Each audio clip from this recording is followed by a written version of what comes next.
Cleaning your espresso machine is vital to keeping it in the best working order and ensuring that each and every coffee tastes great.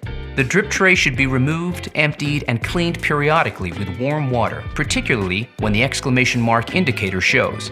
Remove the grill from the drip tray.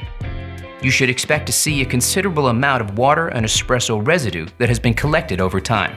Empty the drip tray before cleaning with warm, soapy water, ensuring you remove all residue. The exclamation mark indicator can be removed from the drip tray by pulling upwards to release the side latches.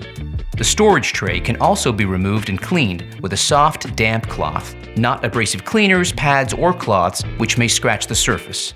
Rinse and dry thoroughly before inserting back into the machine.